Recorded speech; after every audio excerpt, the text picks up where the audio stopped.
الشياطين وأعوذ بك رب أن يحضرون.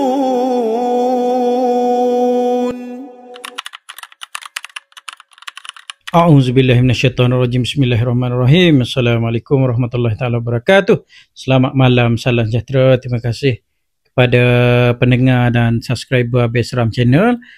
Abel doakan kita semua dipanjangkan umur, dimurahkan rezeki dan diberi kejayaan di dunia dan di akhirat, insya-Allah. Abel ada terima banyak juga cerita daripada seorang sahabat daripada Perak lah. Nama dia Abang Lee. Abang Lee ni banyak cerita-cerita seram dia, tapi malam ni Abang nak ambil satu cerita sajalah Abang nak share, dan cerita lain ni Abang akan share next video. Cerita seram ni berlaku kepada Abang Lee sewaktu dia kerja kilang lah. Lee ni dia kerja kilang besi masa awal tahun 2000. Kerja beliau adalah sebagai technician. Gaji masa tu hanyalah RM800 sebulan basic, dan kalau rajin buat OT dapatlah 1000 ataupun 1000 lebih. Pertengahan tahun 2000, Abang Lee ni dapat cahaya mata anak perempuan, anak yang ketiga. Makna dia anak pertama lelaki, anak kedua lelaki, anak ketiga baru dapat anak perempuan.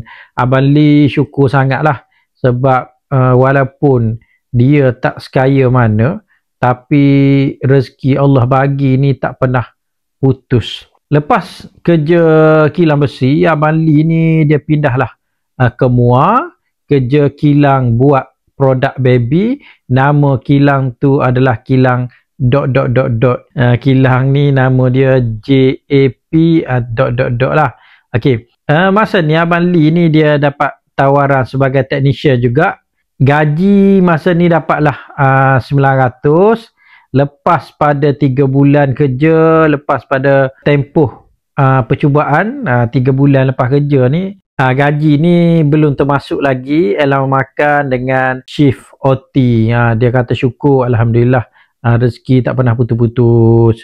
Kerja di Muar ni tak lama mana pun, sebab kerja dekat kilang di Muar ni agak keras sikit. Makna dia Abang Lee ni dia kerja kilang ni sekejap je, sebab kilang ni keras. Sebab kilang keras ni dia pergi cari tempat kerja lain. Malam ni Abang nak share kisah dia di kilang ni lah. Kisah yang Abang Lee alami.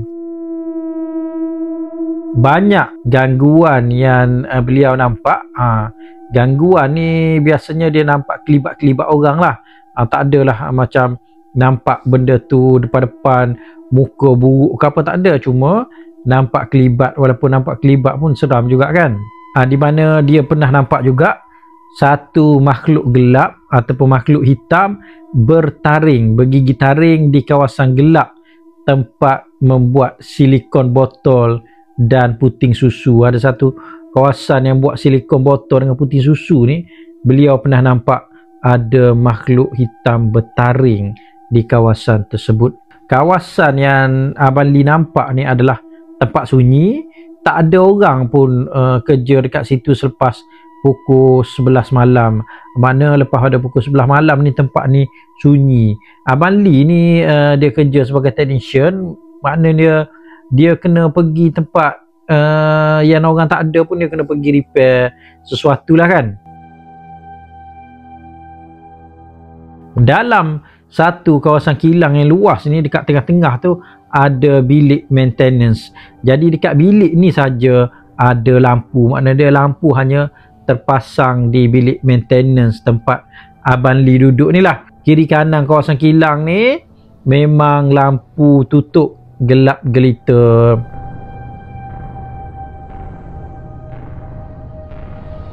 Dalam banyak-banyak kawasan kilang ni, Abang Lee ni kalau dia shift malam, dia akan cover satu kawasan department yang buat produk kondom. Dia kata dia akan cover kawasan produk kondom ni. Dan dia kata kilang ni ataupun tempat buat kondom ni, mesin ni bergerak non-stop lah, 24 jam tak pernah berhenti. Kilang getah, biasalah Yub, dia kata memang selalu orang panggil, walaupun tak ada orang, kilang ni dia boleh bergerak sendirilah.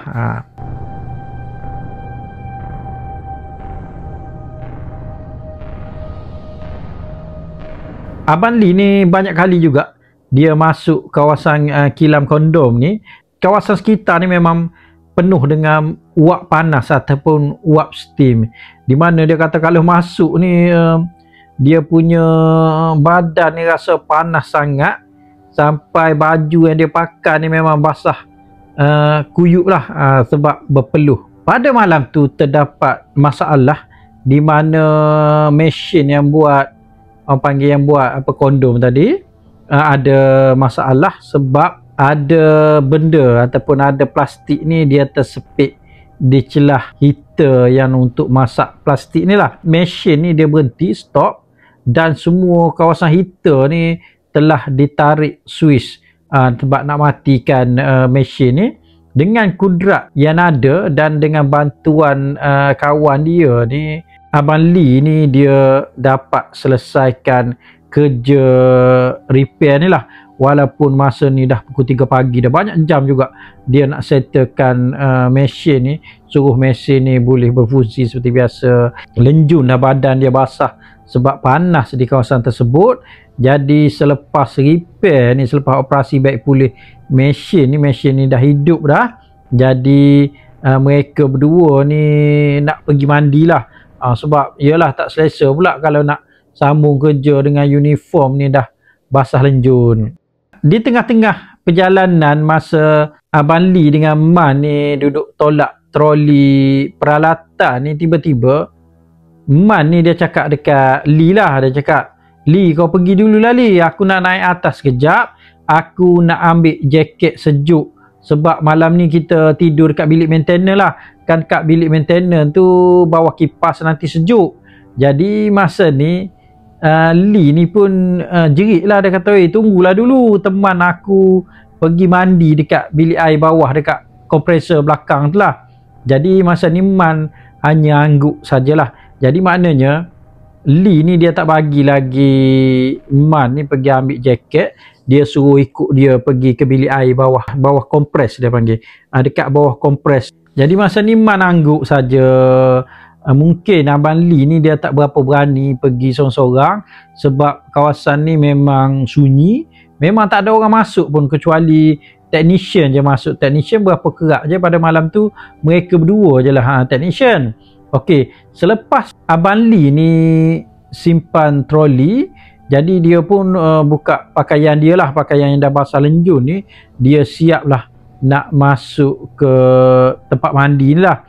Okey, jadi masa ni dia berjalan lah pergi ke kawasan tandas yang ada bilik air ni.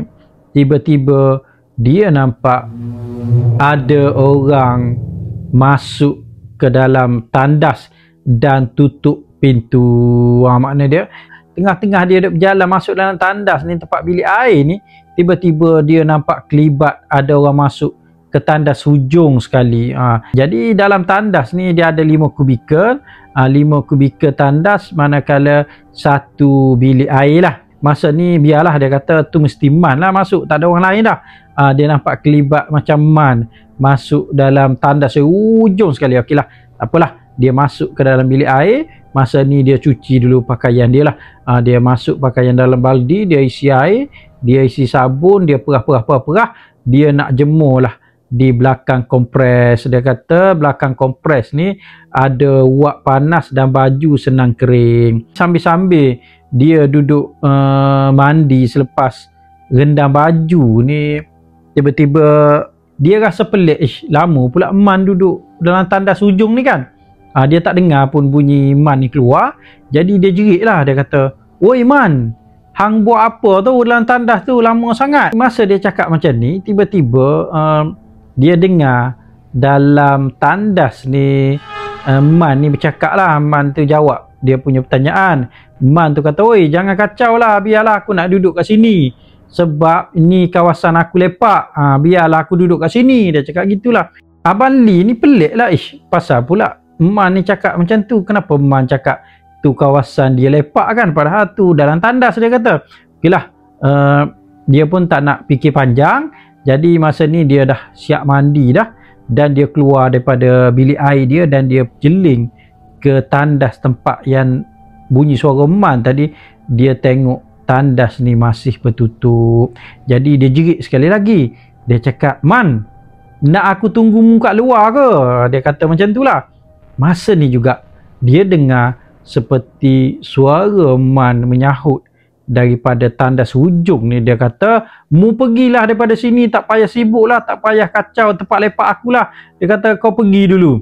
Okey, jadi masa ni Abang Lee ni dia rasa pelik juga, tapi dia tak syak apa-apa sebab suara ni memang suara Man. Jadi dia pun cepat-cepat lah dia meninggalkan kawasan tersebut dan dia pergi ke bilik maintenance. Ni seram juga ni.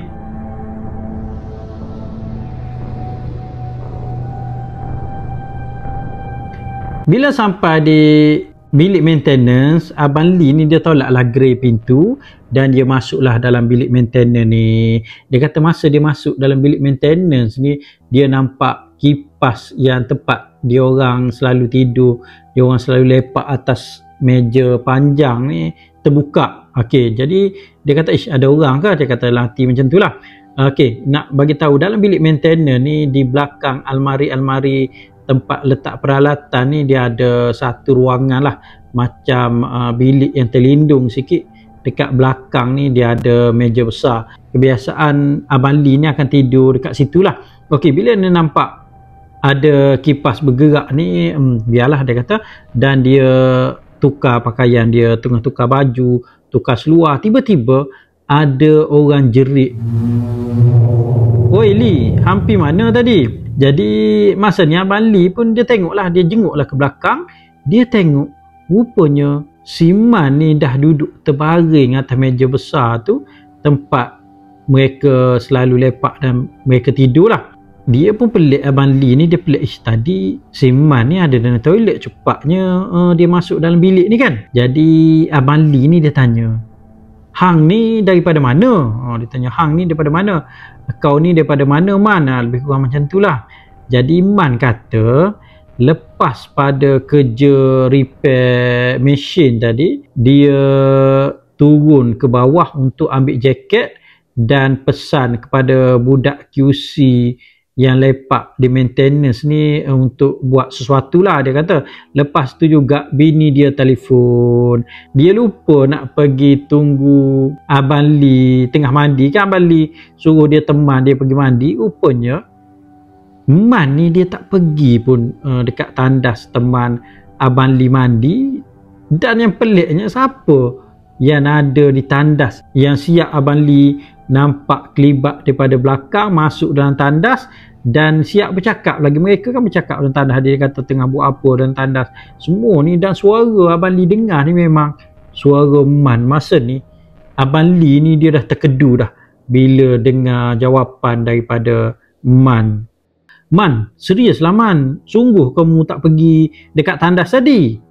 Man kata memang tak pergi. Dia kata dia duduk pergi dekat budak QC, lepas tu dia duduk jawab telefon bini dia semua. Dia kata memang dia tak pergi pun. Dia kata pelik juga Abang Lee kata.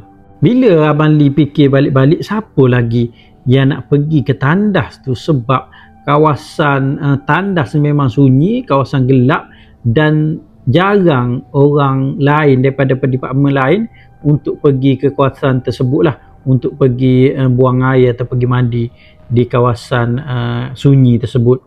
Jadi Abang Lee ni dia malah nak basa-basi. Malam tu dia tidur lah. Dia tidur je dan dia bangun pada pagi esok. Kebetulan dah tak ada mesin yang rosak pada malam tu, jadi tak ada orang nak ganggu mereka berdua tidur.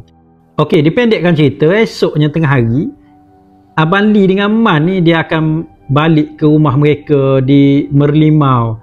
Jadi masa ni Man ni dia tumpang kereta Abang Lee lah. Okey, jadi dua-dua dah masuk dalam kereta dah. Abang Lee dah start kereta dan meneruskan perjalanan balik ke Merlimau. Okey, masa ni lah mereka berdua ni bersembang pasal cerita semalam lah. Man, semalam masa aku nak masuk ke tandas nak pergi mandi di bilik air ni, aku nampak macam mu berjalan masuk ke tandas hujung pakai uniform biru. Jadi aku ingat masa ni mu dah sampai dah. Aku pun tak takut. Aku terus masuk dalam bilik air, aku rendam baju dan aku mandi. Aku siap perah-perah baju, aku siap sidai baju dan aku masuk balik dalam toilet ni, aku nampak tandas tempat mu masuk tu masih lagi tertutup. Jadi aku tegur lah. Bila aku tegur tu memang aku dengar suara kau jawab apa yang aku tanya. Aku tak rasa pelik pun Man, sebab aku dengar memang tu sebiji suaramu Man, dia kata gitulah. Jadi masa ni Man ni dia macam menafikan lah, dia pun terkejut juga, dia pun rasa seram juga. Dia ceritalah, dia kata bukan dia masa ni duduk bergayut dengan bini dia, duduk sembang sampai dia lupa nak pergi ke tandas untuk teman sahabat dia Abang Lee ni lah. Habis cerita kat situ, masing-masing ni pelik dan misteri lah. Kisah seram ni rupanya tak habis lagi. Lepas pada seminggu, Abang Lee ni memang dia tak puas hati. Dia tak puas hati lagi. Dan masa ni dia pergi cari orang lama lah. Orang lama ni dia panggil nama sebagai Abang Harum. Abang Harum ni sebagai supervisor di kawasan tersebut lah. Dan dia pergi cari seorang lagi, nama dia Bahar. Bahar ni work leader kawasan baby product ni lah. Okey, jadi dia pergilah cari dua orang lama ni. Risik punya risik dia cerita apa yang berlaku ni. Risik punya risik, tanya punya tanya. Mula-mula dua orang otai ni memang tak nak cerita apa-apa, tapi disebabkan mereka berdua, si otai ni mengenangkan yang Abang Lee ni baik dengan dia orang, selalu tolong dia orang, geng-geng maintenance ni selalu tolong dia orang, barulah dia pecahkan cerita, pecahkan lubang lah. Dia kata dulu ada seorang pekerja ni ketagih ais ke ataupun dadah yang jenis cucuk-cucuk kat badan kan. Zaman dulu main cucuk-cucuk lagi, jadi doktor sendiri ni overdose dan mati dalam tandas yang ujung. Rupanya tandas tersebut sebelum ni pernah ada orang mati lah. Mati sebab cucuk dadah ni overdose. Matinya pada waktu pagi dan mayat dia jumpa pada waktu malam lah, dah 10 jam dah meninggal ni baru orang tahu bahawa ada orang mati dalam tandas tu. Bila dah buka pintu tandas ni, mayat ni bahagian mulut dia ni ada buih, keluar buih, dan mayat ni dah biru dah. Seram pula mayat ni ada di kawasan tu. Jadi semenjak daripada itulah berlaku peristiwa-peristiwa seram dekat kilang tersebut. Jadi Abang Lee ni tahulah punca yang dia diganggu ni mungkin hantu jelmaan arwah yang meninggal dalam tandas tersebut. Okey, jadi itu cerita pertama yang Abang Lee cerita dekat Abang melalui WhatsApp. Ada banyak lagi cerita dia dan Abang akan share selepas inilah. Sekian, terima kasih.